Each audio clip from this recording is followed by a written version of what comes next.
వెలుగుమట్ల బాధితుల కోసం ప్రభుత్వం కీలక నిర్ణయం తీసుకుంది. 311 మంది బాధితులకు ఇంటి స్థలంతో పాటు ఇందిరమ్మ ఇల్లు ఇవ్వాలని ప్రభుత్వం నిర్ణయించింది.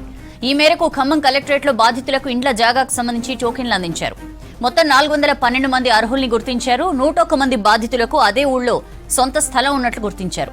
వారికి ఇందిరమ్మ ఇండ్లకు సంబంధించిన 5 లక్షల చెక్కును మంత్రి పొంగులేటి అందించారు. సర్కార్ చర్యలపై హర్షం వ్యక్తం చేశారు బాధితులు.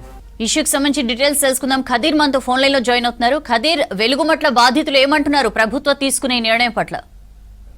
సౌజన్య, ఖమ్మం నియోజకవర్గంలోని వెలుగుమట్ల భూదాన్ ఇష్యూ అనేది గత 10 రోజుల నుంచి అది నాన్ స్టాప్ గా బర్నింగ్ ఇష్యూగా మారింది. అది అక్కడ అనేక మంది ప్రభుత్వ స్థలాన్ని ఆక్యుపై చేసుకొని ఉన్నారు. వాళ్ళని వెకెట్ చేయించాలని చెప్పేసి కోర్టు తీర్పుతో అధికారులు వాళ్ళని వెకెట్ చేయించడం జరిగింది. అయితే అక్కడ ఉన్న పేద వర్గాల యొక్క బాధను, వాళ్ళ కోసను అర్థం చేసుకున్న మంత్రులు ఇప్పుడు వాళ్ళకు సంబంధించి మొత్తం 412 మంది ఆ రోజు ఎవరైతే వెకేట్ చేసే క్రమంలో వాళ్ళు ఉన్నారో ఆ వెకేట్ చేసే సమయంలో 412 మందిని అక్కడ గుర్తించడం జరిగింది. అయితే వాళ్ళకు సంబంధించి వాళ్ళ ఆధార్ కార్డులు కానివ్వండి, వాళ్ళకు సంబంధించిన ఏదైతే ఆధారాలు ఉన్నాయో వాటన్నిటిని కూడా వాళ్ళు స్వీకరించారు. దాని తర్వాత ఒక సర్వే లాంటిది నిర్వహించారు అనేక మంది తహసీల్దార్లు వాళ్ళందరూ కలిసి.